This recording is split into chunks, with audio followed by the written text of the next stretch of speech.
You're listening to a Comics XF podcast. X-Men. Get it!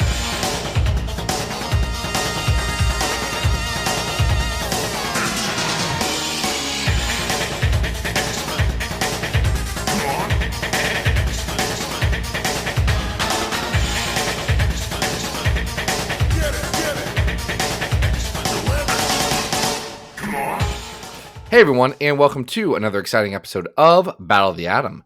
This is your weekly X-Men podcast where we ranked every story from A to Z. I'm Adam. And I am I'm a werewolf inside of man's skin, and I am constantly at odds with myself. I am being who I do not wish to be, and having so many internal struggles. I've lost a lot of my sense of identity, really. I'm Zach. Man, it's almost like I've got to maybe fight this werewolf, get it out of you, Zach. You know, like maybe we need to get fight into the werewolf. Ring. See, or do you have to fight the werewolf? I think, like in a Jungian sense, I have to fight the werewolf myself. You know, but that's not how comic books work. That is how Marvel movies work, but that's not how comic books work. You don't exclusively fight the shadow self in a comic book. Love the idea of like there'd really be like a boat of fighting game, and like it's Zach, but then like he hits a special combo, and then the werewolf jumps out of Zach and like attacks. You know, Adam, were you a fighting game guy? I don't know if we've talked about fighting games on this podcast. It's been 7 years. I'm sure they've come up. Are you a fighting game guy? I love fighting games. I am not good at fighting games. Like I can't, you know how people much more acutely aware of their senses than I guess I am, are able to like track their movements down to the individual like microseconds and pixel refreshes, like the frames, and the frames of these things. And to me, it's all happening at 1,000,000 miles an hour, and I don't know what to do. I'm like, I feel like I'm always doing something similar with the joystick and the button combos that I'm doing, and like jamming them. And I don't know. Sometimes good stuff happens, but most times I lose. See, I was a fighting game guy for a while, but I am very specifically not a Capcom, SNK, Mortal Kombat, like 2D fighter guy. Like, you're not going to see me playing King of Fighters at any point. It's just, I can't get it. Quarter circle turn punch above my head. You try to throw like a guile in there where you have to do like the charge attacks or whatever, where you have to hold it, and I can't do it. Now, Tekken. I was a Tekken guy. Soul Calibur? Soul Calibur, because Soul Calibur, while not using the exact same mechanics as Tekken, has a very similar feel in how you have to approach the fighting. Between that and Smash Bros, which again, Smash Bros is a third more different thing, but I do feel that spiritually Smash Bros is tighter with Tekken than it is with Street Fighter, if that makes sense. That's fair. I like playing them. I just generally get my butt handed to me when I do. But listeners, if you haven't picked up on it already, this particular episode is all about fights. And which is odd because this is a comic book podcast about a superhero comic. Fights There's usually a fight an issue, right? You know, every episode really is about fights. It's odd when we have an episode that's not about fights. It's happened. But this one is so much, almost exclusively about just fights. This one is exhaustively about fights. Yeah. It's about people fighting each other. When the soul still burns, and the soul burns for fighting is what's happening here. Well, the core of like I feel like a lot of childhood conversations about superheroes is always like, well, who would win in a fight? Would Batman win or would Wolverine win? And it's like, you know, well, do they have time to prepare? And it's like, oh my God. Are you talking about prep time? Are we talking about prep time right now? We didn't bring in prep time. Yeah. So these stories we're going to talk about. Those conversations, by the way. This is my hottest take. Who would win it's not even a hot take. It's a take that like once you hit a certain age, you're like, guys, come on, this is all made up stories. That said, I will say I hate them. some of these results that we'll see in these stories, I did maybe have some issue with, but again, it's always whoever the writer wants to win, it's okay. But Yeah. this is a great idea for a show. Who do we have to thank for this theme? That's a great question. We have to thank Ryan Rome for this theme. Ryan went over to patreon.com/Battle of the Atom, reached deep down into their hearts and pocketbooks, tossed a couple of coins straight into our coffers, baby. Like a quarter into an arcade machine. Cha-ching. Like a quarter. I'm up next. And if you want to be up next, if you want to put your quarter on that dash and say, once Yoshimitsu takes out Gunjack, then I am going next. Yeah. Just to be clear, because someone's going to ask, my main in Tekken was Law when I initially played, because I played a lot of Tekken 2. But then I moved over to Warong because I did Taekwondo when I was younger, and it was really cool to have a guy who was also doing Taekwondo in Tekken. And I also did like that Tekken. While Tekken is a game where a panda bear fights the devil, it's also a much more grounded and realistic fighting game where people are doing punches and kicks and not shooting fireballs consistently as their main move. So that appealed to me. Listen, I remember putting quarters into the Virtua Fighter arcade machine and playing as that guy who had a leopard head, So like, nope, you weren't playing Virtua Fighter. You were playing Tekken. That's was King. that Tekken? That's King. King it's a jaguar, but yes, that's King. He is a Mexican wrestler. He's a luchador. So that's he's also. It's not his head. It's not his head. No. But he is a priest who runs an orphanage and does get all of his winnings from fighting towards his orphanage. Love that. There's also Armor King, who is a more different king, and then King dies because there's a time skip between Tekken 2 and Tekken 3. Of course. And one of the orphans becomes the new king. And then there's a new Armor King, who I think is the original Armor King's brother, but I'm less clear on that, frankly. Look, Tekken's plot. I didn't know you knew so much about Tekken. I just brought it up absurdly, but I feel like you have no idea how much Tekken I know. Once, I'm going to tell you this. Yeah. Once, because I have not had a PlayStation in quite some time. Okay. But once, just to keep sharp, I did sit down and watch a full playthrough of all of the new Tekken games. Every time they come out, I just watch someone play the story mode of all of them. That way I know what's going on with the Mishimas. I want to know what my friends, my Succession family, the Mishimas, are up to. Zach, I feel like you have more Tekken takes than you might have about our first story tonight, which was our request. What is it? Oh, this is Contest of Champions 2. Hero versus Hero for the final fate of the world. This is written by our boy and yours, Chris Claremont, with art by the atomic Oscar Jimenez. Yes, later issues, I believe, have some art by Michael Ryan. Yes, Michael Ryan does. Colors by Atomic Paintbrush, whatever that is. It's a coloring house, I'm guessing. Cool name. So here's the thing. Adam, you and me both talked before this. We have not read the original Marvel's Contest of Champions. No, never read it. I remember it. What was it? The Games Master? Who was it that took the heroes into space to have them fight each other in that one? I don't know. Grandmaster? I don't know. Maybe. Who cares? Never read it. Never read Unimportant. Doesn't matter. Has some random mutant characters in it, like, I don't know, who's the leprechaun lady? Yeah. Leprechaun Doesn't lady. matter. You know who I'm talking about. You know who I'm Siren? talking about. No, it's a more different one. Again, none of this matters, not even in this comic. Contest of Champions 2 is different. This is in 1999. Claremont is back with Marvel. This is before he was back on the X books officially. And he's doing a Contest of Champions too. And here's the thing about how Chris Claremont's Contest of Champions works.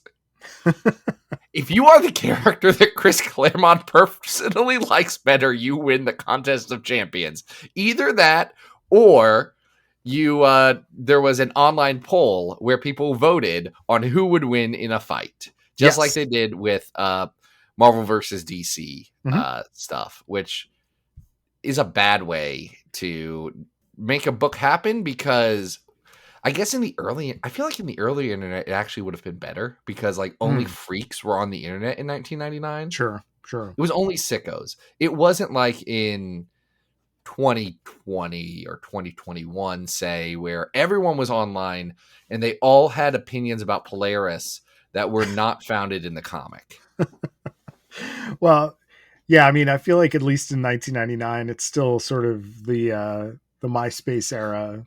Are we in MySpace by that No, point? we're not in MySpace. No, 99 era. is still like AOL is still around, I feel like. Or 99 like, is 99 hot is AOL. This is still Web 1.0, buddy. yeah, but we've got Napster by then, you know. Did we have Napster by 99? Oh yeah, definitely. I was too sheltered to be a Kazaa or Napster or Yeah, LimeWire. I definitely were child. pirating a lot of music at that point in college for me. But Adam, you wouldn't steal a car, would you? What? Oh, You wouldn't download a car? I don't know. I mean, apparently that's okay because that's what AI does. But AI does not download cars. AI does a lot of things, and I am not defending AI. Yeah, You don't have to hand it to them, but I don't think they're downloading whole cars. I don't know what AI is doing. It might be downloading me. What AI is doing is using a lot of energy and funneling a huge amount of money from venture capital. It's a grift. It's insane. It's all a grift. Listen, I think we're not going to get into AI. We're not going to get into AI talks. But if anyone tells you that it's a bubble, then they're probably right. Anyway. Yeah. So back to your point about Claremont wanting to write Claremont-y stuff. The Badoons are here. They have taken a variety of heroes into space, into sort of like this Shangri-La. They're using nanites to make them all feel real good and relaxed, and then putting them in these fight rings so that they can battle each other. And it turns out that, of course, this is actually a sequel to the Brood Saga. It is beautifully a sequel to the Brood Saga. I love. Because here's the thing. Here's the thing about my boy Chris, about your boy Chris, about our collective boy Chris. Yeah, is that Chris likes what he likes, and by the time 1999 rolls around, you either also like what Chris Claremont likes, and then you're going to read his comics, or you don't like what Chris Claremont likes, and you're not going to like his comics. And you can just tell, like, Chris Claremont likes Johnny Storm a lot, doesn't get to write him a lot, but likes Johnny Storm. What is the timing of this with his Fantastic Four run? It has to be like nearly the same time. Because there is a ton of Human Torch and overlap Thing and Mr. Fantastic in this. Like he loves the Fantastic Four in here.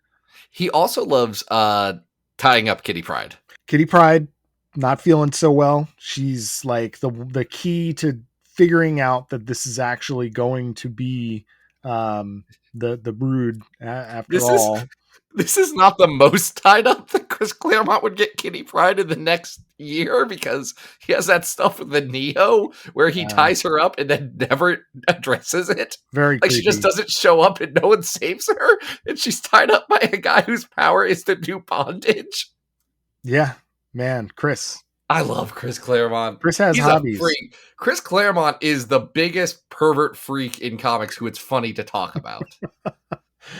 So there's a wide variety of different kind of fights here, except for the fact that some of them just repeat because the survivor has to go on to the next. And we get weird things like Iron Man fighting X-Force or... Yeah, hey, why is all of X-Force a team? And then also Domino separately is her own fighter.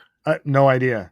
She fights Power Man, if I remember correctly. Yeah, but like everybody's here, right? Like Gambit's here, Generation X is here, Storm is here, but gets beaten by Thor, which I do not agree with. I'm fine with Storm getting beaten by Thor, especially because Claremont makes it but Storm just happened to lose this one. Storm could beat Thor. Like, he does make it incredibly clear that he believes Storm could beat Thor. But there are some fun things in here. Like the third issue has Deadpool fighting Daredevil, which is kind of like just weird, and that's Chris fine. Claremont, I don't like saying this. Chris Claremont does not write a bad Deadpool. No, it's perfectly in character with 1999 Deadpool. Like it's also perfectly in character with Chris Claremont being like, so no one's going to get mad at me when he uses a lot of words. Okay. Of course, this being a latter Chris Claremont, like post Claremont run, Claremont book, he has to introduce some new characters. So we do get introduced to Lockdown and Rosetta, who are encountered by Iron Man and Psylocke, who has decided to just basically wear the corpse of an alien, which is very creepy. Betsy would do that though. Like I that guess. is oddly like, I know that's weird, but you have to remember, especially 1999 Betsy was being really weird. Yeah, it's Crimson Dawn. It's Betsy, Crimson right? Dawn era Betsy. She's a freak. But it's just funny because she's like, "Oh, I killed this alien. I guess I'll wear it as a hat." This is my new skin now. I understand the feeling, Betsy. It's In this weird. case, am the werewolf inside of Zach. Yeah. The slingers are here. I was not expecting the slingers. Yeah, but that's fun because they fight the new warriors, but instead of actually fighting them, they play basketball, and I was like, okay, that's kind of fun. Maddie Franklin is here from Yes. Madam Web. We all know her. She is, and this is a feature, not a bug of Maddie Franklin, wearing another more different costume. She always wears different costumes, and I think that is terrible for a visual medium where you need to have a consistent identity to stand out as a character. I think it's a great gimmick as a storytelling device of like, that's her personality. It's like, yeah, I always have a new costume. Does not work for marketing. Great for the story. Rogue fights Carol Danvers at some point because we're always calling Well, back. here's the back thing. to that. Here's the thing on that. And I think this is the most interesting thing that Claremont is doing in this story because he does want to have a through line. Mhm. Rogue is being manipulated by the Brood, and everyone is. The Brood's having this big battle to figure out who can be the new Brood Queen, whatever. But Rogue is being messed with that, and so is Carol Danvers. And it really comes down to Rogue versus Carol at the end of this. Two people who both hate the Brood Queen and hate each other. Mhm. Like Carol says, oh, these are the two people that are the worst to me. Like I hate them more than anybody, which is wild if you know anything about Carol Danvers, but also fair. Mhm. And there is a bit of a resolution to this where Rogue and Carol don't end up liking each other, but they come away with like a mutual, okay, we're good. Like we don't have to be friends, but we're good. Well, we have to remember that the Brood experimented on Carol Danvers, turning her into binary. So Right. she basically has to make the decision, like you said, who do I hate more? And she makes the right decision that it's the Brood Queen. That the Brood's the Brood is worse than Rogue. Like Rogue was being a teenage jerk. Rogue did a bad thing. Oh yeah. Yeah. But you know, Rogue has empathy and the ability for compassion. Uh-huh. So, the ship they were in blows up or whatever. And, we do get a little ending here where the Brood Queen is still alive and, I'll get you, whatever. I do like the cover gimmick of, it's starting with just a silhouette of a person and then it evolves into the Brood Queen by the 5th issue's cover. I think that's the Oscar Jimenez covers really do work on this. Uh-huh. Like that hits hard. But overall, this all kind of just washed over me. I didn't really think it was that. I don't know. The art is okay. Bad. The art's like, okay. I'm not angry reading this No. comic. It's smooth. Here's something I learned. One of the least calorie dense, like least filling foods that you can eat, like in terms of how bad this is for you and how many calories are in it and how full you'll feel. One of the least calorie dense things you can eat is a croissant. Oh. This is like a bad croissant because it's like, it's not good. And it's not good for you. And you aren't feeling full by the end of it, but it's still a croissant. Like you aren't like angry that you ate it. It's almost like nothing, but you've just lost something. In our case, it's time. And in the case of the croissant, it's a couple of inches on my waistline. I was going to say, I don't feel like a croissant is like, I feel like that's a lot of butter, Yeah, it's mostly carbs. butter. Anyway. It's almost exclusively empty carbs, which is shocking because so much of the croissant is empty. It's just air. Yeah, just that flaky goodness. We should rank this on our big old list, Zach. Our big old list where we are ranking every bread type from eight. No, we are ranking every Can you imagine? X-Men. Every Number bread, 1, baguette. Hold on. You can't just say baguette as number 1 and be like, yes, we all agree. Well, it ain't rye, that's for sure. What's wrong with rye? I like rye. I don't like the little seeds. The little You can have that's I know, not exclusive to rye. There's plenty of grain in whole wheats. I'm thinking sourdough, maybe for number Sourdough. I mean, listen, it's a good sourdough is hard to argue with. I am partial to bagel. Here's the thing, Adam. You know, yeah, you can't go wrong with bagel. You can. You just can't. No, I mean like a good bagel. Geographically, you can't go wrong with bagel. I can almost exclusively go wrong with bagel. It's one of the beauties of living in New Jersey, Zach. You got to get over here. Here's the thing about these city slickers in the East Coast. When they're talking about bodegas, way overrated. They're insane. I also have a 7-Eleven. It's not hard. My 7-Eleven doesn't have a cat, and that's a feature for me. I do not need to spend time there. We don't even have 7-Elevens around here. But you get the gist. Underrated. The bagel thing is actually 100% true. They're right. The bagels are just objectively much better. Yeah. Bagels I don't know how, and I don't know why. I do. It's based on populations. But the bagels are so much better. They are. What's a good starting point here, Zach? I feel like pizza. What's the overrated, underrated of New York is pizza. It is appropriately like right in the middle of people overhype it and underhype it. Right in the middle of our list, which is 1,444 comics long. So many at this point. Is number 522, which is the New York Pizza of X-Men comics. That is the Malice arc of X Factor, where they go to Hawaii. That's the most average X-Men comic. Wow. That's the middle of our list. Folks, it's possible that X-Men comics as a whole are bad. Not number 1, which is House of X Powers of 10. Not even number 250, the Omega Red arc of Jim Lee X-Men. Not even 500, which is that flash forward issue of Wolverine and the X-Men. But at 750, we have the New Mutants Siege tie-in, which isn't great. It's also very much a nothing, but I wasn't mad at it comic. 1000 is No End in Sight, a annuals crossover. In the worst X-Men comic of all time is 1044, 2099, World of Tomorrow. Let's look around that Siege. I feel like that 750 is a good... Yeah, I was going to say, zone. I just randomly selected Search for Cyclops at 773. Do you think this is better or worse than that? Yeah, this is better than Search for Cyclops. This is better than Gambit from the Marvel Vault at 770.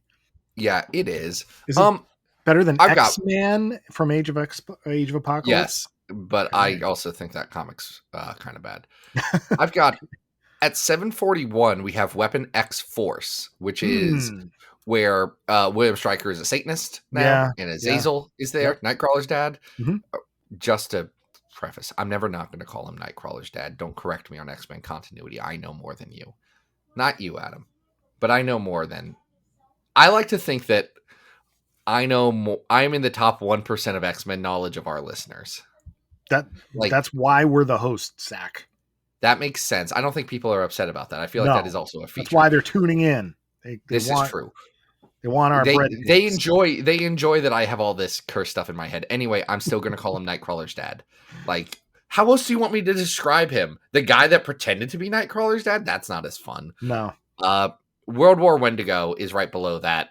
Right below that is X-Men versus the Brood. I feel like we are in the zone right here. Here's what I will say. I would go a little bit lower. At 744 is, while it's way too long, it still has that great Brett Blevins art, some good boom moments, New Mutants back to Asgard. But below that is the new Sun arc of Gambit. I would maybe slot this in between those two. Suck it, Fabes. Great. I'm just kidding. I like Fabian Nicieza, but New Sun. Friend of the show, Fabian Nicieza. Did I ever tell you how I got Fabian Nicieza to be on our podcast? You emailed him? No, I was intoxicated after a golf league, and Love I this. went to his Facebook page and I said, "Hey Fabian, you want to be on our podcast?" And he Yeah. said yes. It was that easy. It wasn't a very hard thing to do. That's great. It was just fun that I drunkenly messaged Fabian ECAs, and he was like, "Yeah, I'm down." Yeah. I lived a Wow. weird life 7 years ago. Yeah. This is time. All right, let's go to something a little bit different. This is I thought you were about to say more recent, and I was going to jump down your throat and be no, like, "Bud, I was time going to is- say time that, has and then I was started like, slipping." no, actually, this is ancient at this point. 13 years ago, buddy. Wow, turning to dust. This is from AVX. This is its own standalone sequence of fight scenes called Versus. So I need to read you the description from the interior of this comic. Yes, please do. It's a Q&A, Mhm. and it is, question, what is this book? Answer, it's Versus. Number 1, the fightingest book you've ever read, where we take all the fights from Avengers vs. X-Men and expand on them into all-out Smashouts. So is this part of the big event book that is the centerpiece of the Marvel Universe with continuity, connectivity to all corners of the superhero world? Answer, nope. This book is about awesome brawling. You want plot? Look elsewhere, chum. You want to knock down, drag out, whooping? We got you covered. That's all this book is. It's 6 issues of that. You know what? I appreciate that. I really do. I appreciate that essentially what this is 6 straight issues of, like, most of the issues, except for the 6th one, are focused on 2 essentially artist showcases. They are written by writers, but they're essentially artist showcases for them to just go nuts and show 2 of these characters like fighting, and I'm okay with that. Like, is it the most like intelligent thing in the world? No. I wish it was a little bit more sophisticated in the way in which they were fighting and out trying to outsmart each other or use their powers, but at the same time, it's fun. It's an interesting piece that I agree. It is an artist showcase. Let's rock. We'll run through. I'm gonna name artists and writers on this, but let it be noted that the writers, if this was not written like purely Marvel style, I would be shocked. Yeah. Like, I would almost hope that they were like, "Hey, Adam Kubert, can you draw this?" And then, like, this is the fight. Jason's gonna go in and script over it, but you just do a fight. It's Jason Aaron, Adam Kubert, Catherine and Stuart Immonen on the first one. On that first issue, you got Iron Man versus Magneto by Kubert, and The Thing versus Namor the Submariner. Mm-hmm.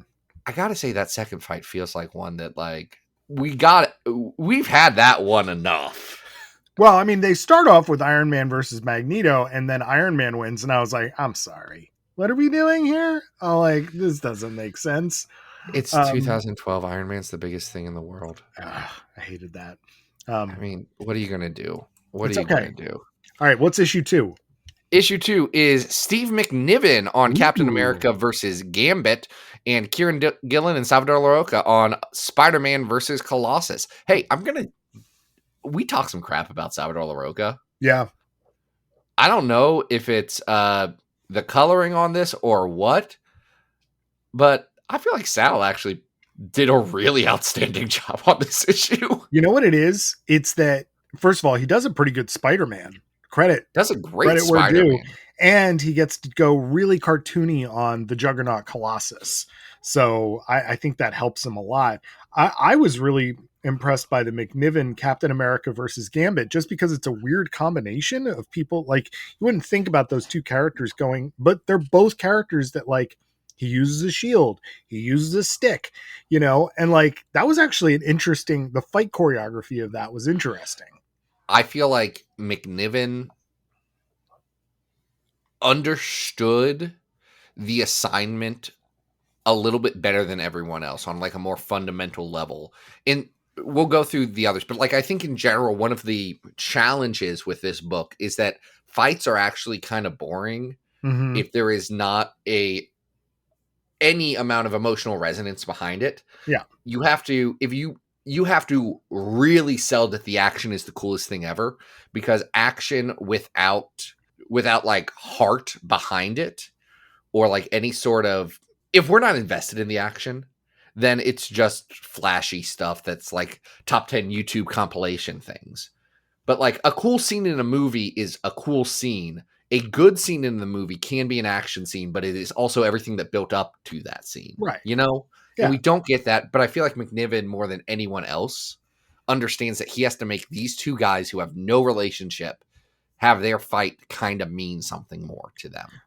Yeah, I mean, it actually employs what each of their fighting styles are and then like faces them off against each other in a really interesting way. Whereas, you know, the Colossus Juggernaut Juggernaut Colossus versus Spider-Man is basically just Spider-Man recapping what's the classic Juggernaut thing? Nothing can stop nothing the can stop Juggernaut. the Juggernaut. It's a very Kieran Gillen, like, okay, wait, how do I script this? Yeah. Issue 3, you have Jeff Loeb and Ed McGuinness. Uh-huh. I know how much you loved Jeff Loeb there, which, by the way, Jeff Loeb writes the most Jeff Loeb I've ever seen in this. Like, I rolled my eyes when it starts with Jeff Loeb having both characters describe like one fundamental thing about each other that also contrasts the other person.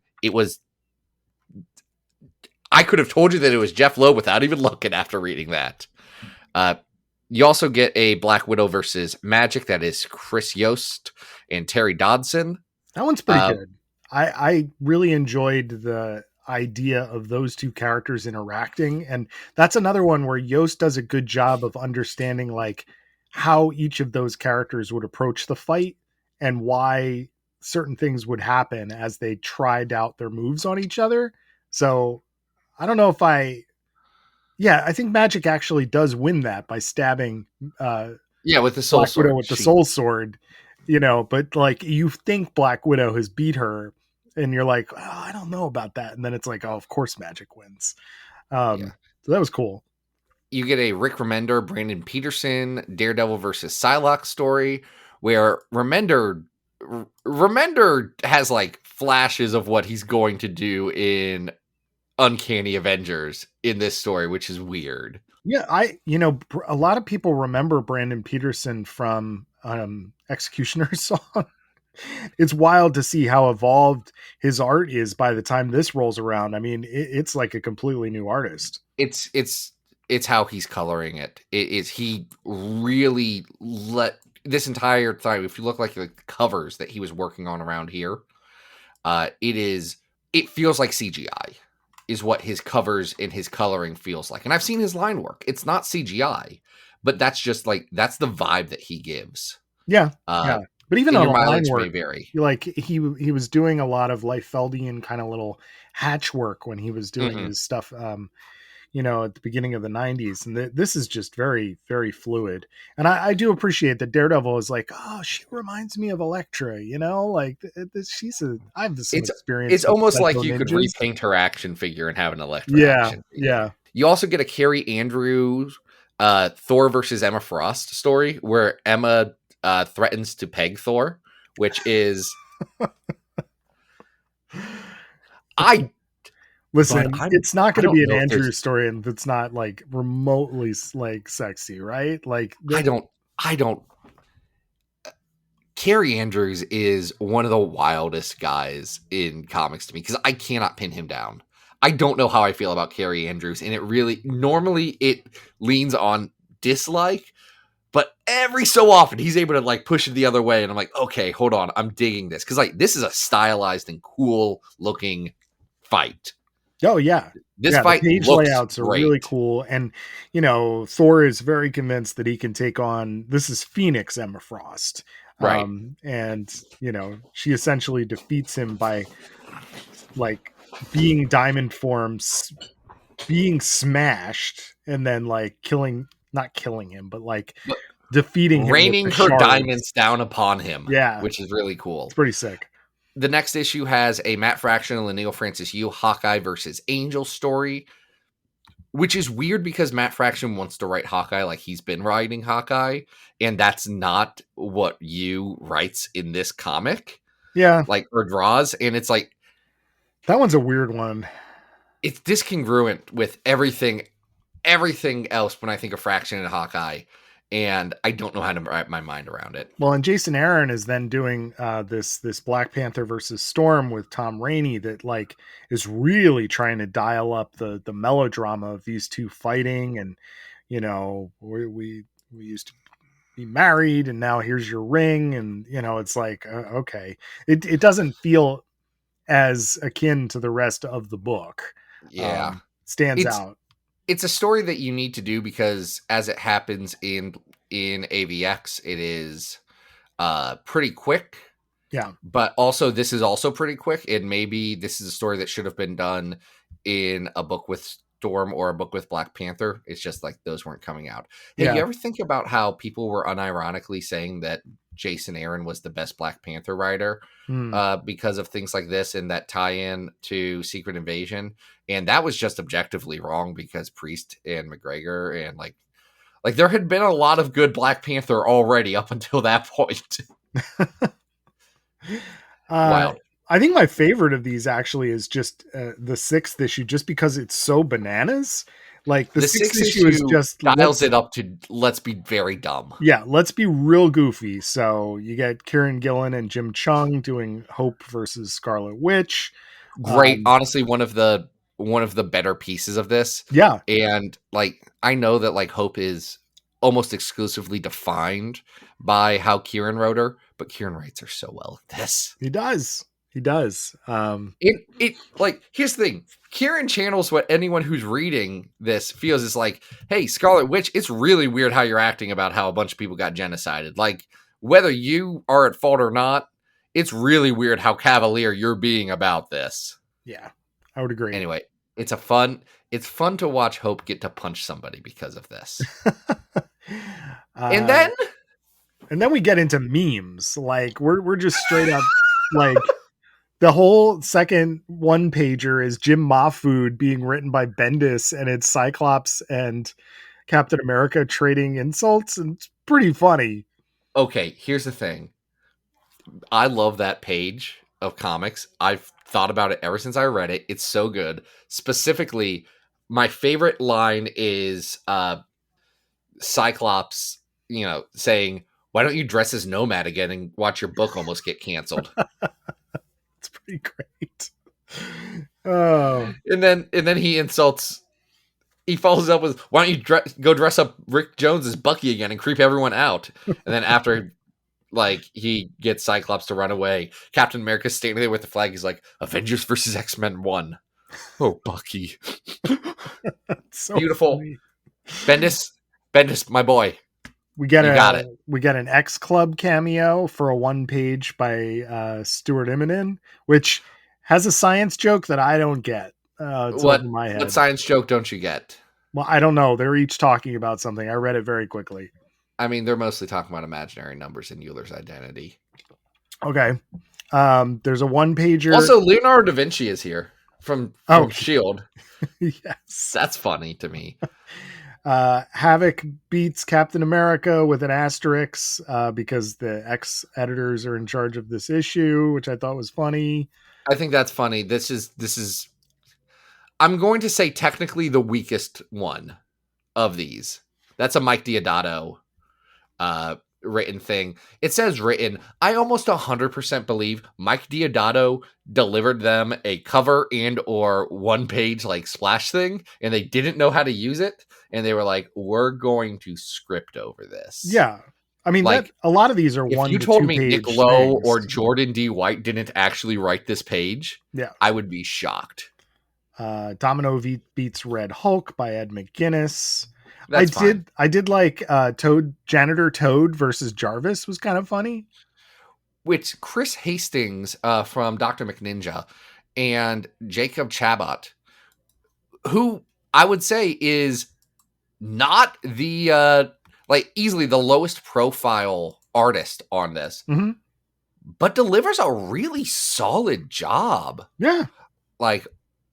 Great work. Yeah. Great work on this one. Great fun stuff. You get a Jeff Loeb, Art Adams thing that is... Oof. I didn't like that. That was I was like, all right, Jeff, I mean, right, Jeff. All right, Art Adams is not blameless on this one. no. I mean, that is we should. It's Hawkeye fantasizing about Spider-Woman doing chick fights with Emma Frost and Storm and Psylocke. At the time, Hawkeye is currently dating Spider-Woman. It's a weird male gazy fantasy thing that, like, I get the joke, but looking back on it 13 years later, I was like, that joke had aged poorly at the time. Yeah. And you're doing it. Yeah. It's worse now, but c'est la vie.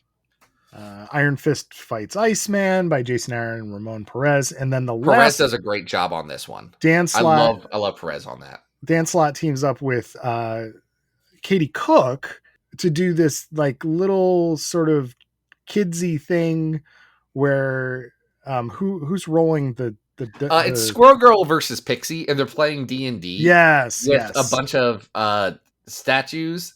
Clay figures that are around. Yeah. And then the Thing walks in and says, "Oh man, my bad guy. The puppet master made him out of his mind control clay." And then walks away. And then the next day, Squirrel Girl and Pixie read about Avengers versus X-Men. And they say, "Oh my gosh, you don't think we had anything to do with this?" It's cute. It's a cute way to finish. I forget that I actually enjoy more Dan Slott comics than I want to. Oh, that's a shocking admission, Zach. But here's the thing. I was listening to a podcast that was talking about his Silver Surfer run with Mike Allred, and I was thinking about how much I really enjoy his Silver Surfer run with Mike Allred. Yeah. So I'm like, between that and this one pager, I'm like, okay, maybe Dan Slott, you should just not have a computer. Maybe you should not be allowed on the internet, and then you're fine. Or not write Spider-Man. I don't know. Anyway, hold on. Are you anti Dan Slott Spider-Man? I haven't read a lot of it. Most people like Dan Slott Spider-Man. It's a huge chunk of comics. So it's a huge chunk of comics. I have zero interest in engaging with it. I get it. It's all like B+ comics. Yeah. Like, here's the thing. It's all B+ comics. I think it's weird the one time where he does have Spider-Man lead a geopolitical force into a sovereign nation and try and overthrow it in a coup. I think that was a weird choice to have Spider-Man do. But you know what? You get some stinkers in there. Yeah.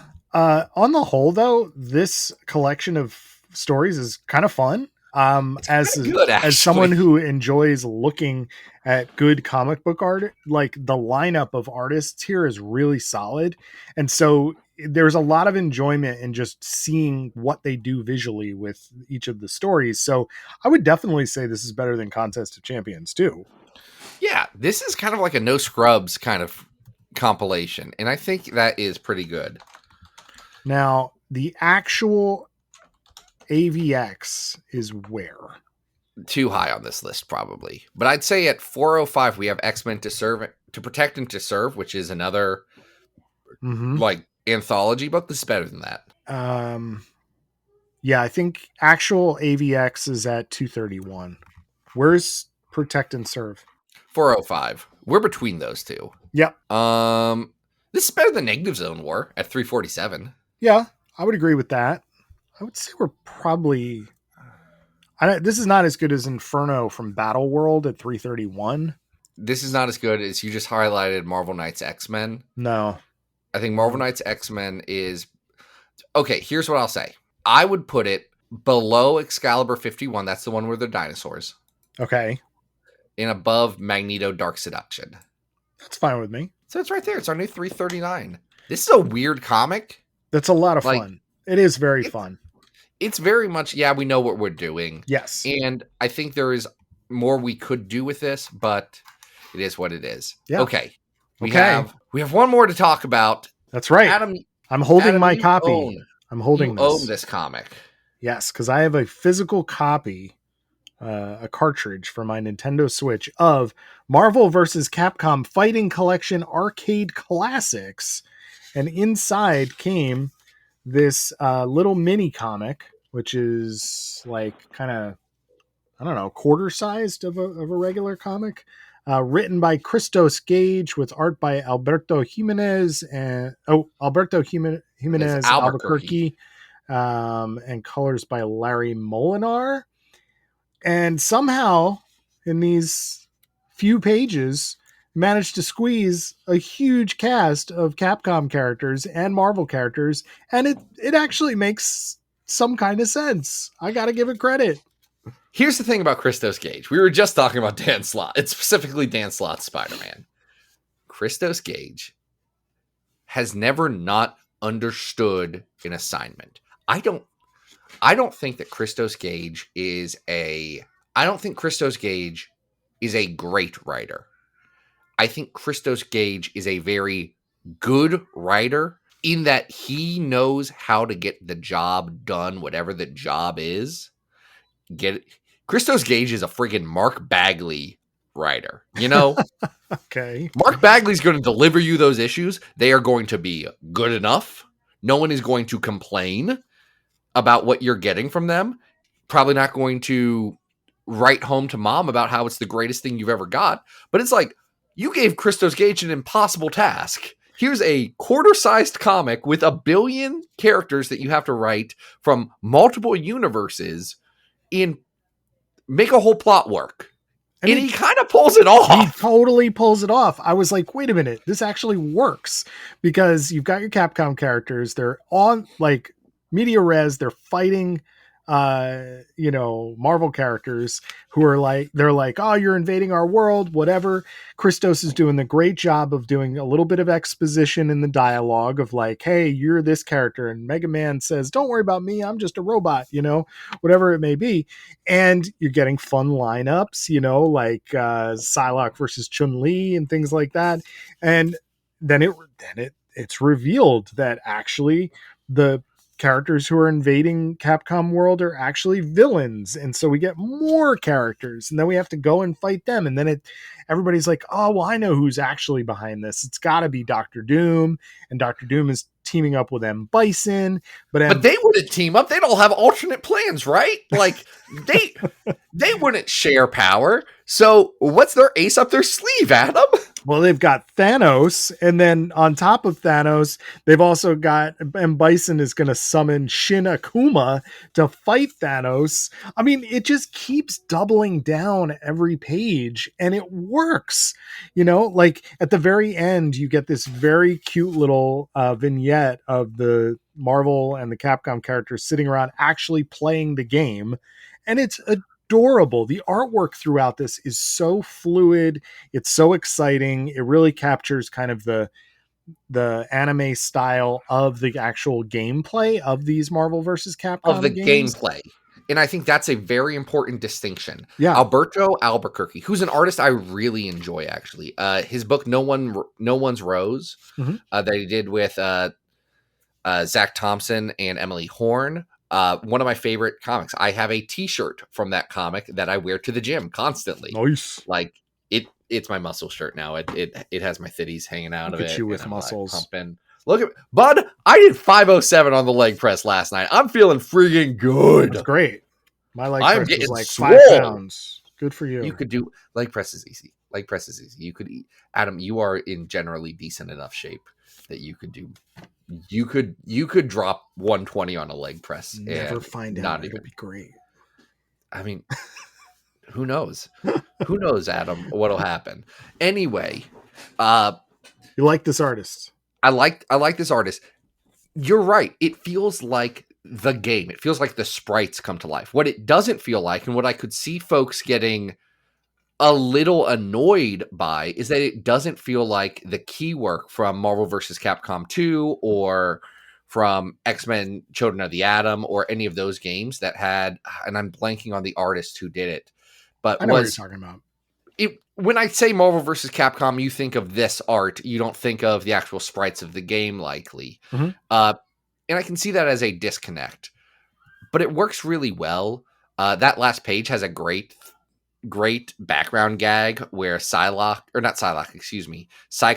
and Morgana are like flirting with one another. Yeah. And I think that's fantastic. That's great. She is Scott's type. I'll tell you that. It just Sky and a demon lady? Yeah. It shows that Gage really understands what these characters are and is able to, with the help of Albuquerque, like distill them to very, very quick moments throughout this little book. This is way better than it has any right to be. Like, this is you remember, we haven't reviewed this for the show, but Zach was kind enough to get me a copy of the free comic book that came along with the Kith sneakers. And like, I remember reading that, and that was absolute nonsense garbage. This, it doesn't have any reason to be good. It's just a throwaway little thing that comes along with the video game. I thought this was actually pretty good. For what it is, it's pretty good. By the way, this came with, I don't think we mentioned it, Marvel vs. Capcom Fighting Collection Arcade Classics, which has X-Men Shown of the Atom, X-Men vs. Street Fighter, Marvel vs. Capcom 2. It also has that one Avengers fighting game. It also has a Punisher side scroller, which is insane. Is it good? No, it's terrible. Okay. It's just Punisher walking around murdering people. It's insane that was an arcade game. Nick Fury is the player 2 character, and they're basically just throwing grenades and Molotov cocktails at people. It's like Konami scrolling beat 'em up, right? Like it's very much X-Men arcade game. Yeah, the Simpsons game. Yeah. I always thought it was weird that there was a Simpsons game version of that, but that was also because I grew up in a very conservative household where the Simpsons were bad. It's a great game. It was my entire Simpsons exposure as a kid. Yeah. I did not have a cow, man. Sorry. You didn't need any shorts. Gotcha. I didn't do the Bart man. Where's this going? I don't know. think this is actually better than Contest of Champions 2. Yeah, this is pretty good. Where do we have that comic that the guy who led Desert Storm helped produce about burn victims that is shockingly good? No, this isn't as good as that. No, it's not as good as that. What's the other video game comic book that we have on here from X-Men Legends? I mean, that's that one. It's near the bottom of the list. It's for Rise of Apocalypse. That one sucks. Oh yeah, that's not good. I'm gonna say this, and I don't know how I feel. I'm gonna find out when I have the words come out of my mouth. Yeah. Is this better than X-Men Black Apocalypse? No, it's not. As I say that, I know that is false. No, where is that? That's got to be kind of high. That's at like 235. No, come on. I know. I have to. Part of my process is that I have to like make that choice in my mind. Yeah. As I say it, I have to feel it. X-Men the manga is at 297. This is not better than X-Men the manga 1-4. You're still way too high. Like this is good, but it's goofy. You know? Like it I don't know. I don't know. Help me. Is this better than the Peru arc of Cable at 510? Yes. Okay. It is actively better than that. All right. It's not better than the Axis arc of Magneto at 500. Hold on, because that Axis arc... I know it's messy, but it's satisfying.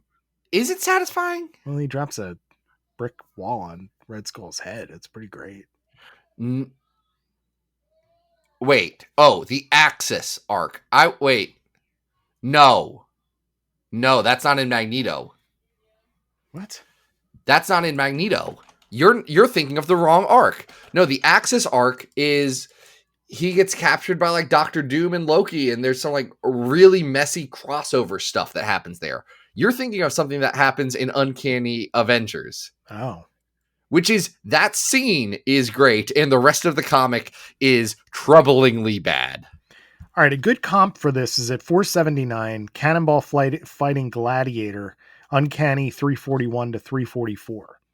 I would say we're right there. Yes, we are actually, that you found it. I'm going to give it to, no, I'm going to put it above it, and here's why. I would say right above that, but I'd say a couple of spots above that, below Dark X-Men #2 at 472. Okay. Because if it was just that one issue of Cannonball Fighting Gladiator, it would beat it. It's all the insane Shi'ar stuff after it. Yeah. All right, so this is going to be our new 473? Yeah. Hey, this puts it around Wolverine, Ghost Rider, Weapons of Vengeance, and The first appearance of Colossus Maggot. God's Country. It puts it around comics that we do like. This is well Like- done. It shouldn't be, but it is. I talked to Albuquerque at NYCC. If I would have thought of that would have been a good comic to get signed. Oh, That would that's have been a fun. great comic to get signed. Yeah. Didn't happen. Oh well. This was a fun episode. I did not know if we'd have enough content to talk about this episode. So many fights, Zach. So many fights. And do you know who won the fight? Our listeners, obviously. Exactly, our listeners. Thank you, Adam. If you want to be one of our listeners, great. You already did it. Problem solved. You've spent 56 minutes doing it. If you want to be one of our listeners who says, hey, I should bless other listeners with my ideas, and let me tell you, some of you are sickos who have some weird ideas that you make us want to talk about. And we love it. We love it. We're big old freaks like Claremont. We're big old nasty comics freaks like Chris Claremont is. Not like Chris Claremont is. We're different than Chris Claremont. Not like Chris Claremont. Not like Chris Claremont. No, We no. will talk about weird stuff for $5. So give us $5. That's what you got to do. Patreon.com/BattleTheAtom. It's a $5 a month level. It supports the show, keeps us on the air, keeps us ad free. No, it doesn't. Honestly, I don't know why I said that. It's because Jay and Miles says that, and I, if you notice, I say a lot of things that podcasts I do listen to also say. Yeah. But that's how we live, you know. That's how everybody lives. Yeah. We will never be ad free because if someone pays us money, we'll do it. It's just like they won't give us money. But no, It's okay. We're not That's not what actively this show is. we're not actively courting ads, but if No. like someone comes and says, hey, I'll give you $100 if you talk about GoDaddy.com, Mm. I'll be like, yeah, that's where you should host your websites, probably. Remember those weird horny ads they had? Oh, don't You do loved free. GoDaddy. Don't do free SpawnCon for web. Is GoDaddy still a thing? I don't want to know. While Zach is looking this up, all right, folks. you can- Immediately. They changed their logo. GoDaddy's not horny anymore, and I don't like that. well, that's probably better. No, look at Adam. I'm going to show you the new GoDaddy.com logo that's been around for I think 4 years now, 5 years now. Look at it. You're going to be mad for like GoDaddy. Okay. Click on that. What even is that? A G? Is that a G? Look at it. Why do they look like they're selling you supplements? Yeah, it kind of looks like eggs or testicles. I'm not sure what that is. What happened to the weird, horny GoDaddy? Oh, come to our website. We'll show you cleavage during the Super Bowl. Sorry, Zach. Sorry. Folks, you can always follow on social, Adam Reck on Blue Sky and Instagram. Got some fun stuff happening over at Comics XF as well. So check that out. Zach, what are we doing next time? Next time we're going to We're talking about Skin from It's a- Gen X. You're right. And here's the thing. I was trying to figure out if I wanted to save making a reference to the whole song for next episode or do it here at the end. Oh, So all I right. guess we've spoiled it now. It's all right. Just have to tune in to find out. Oh, make me over. Anyway, this has been Battle of the Atom, and we hope you survived the experience. Get it!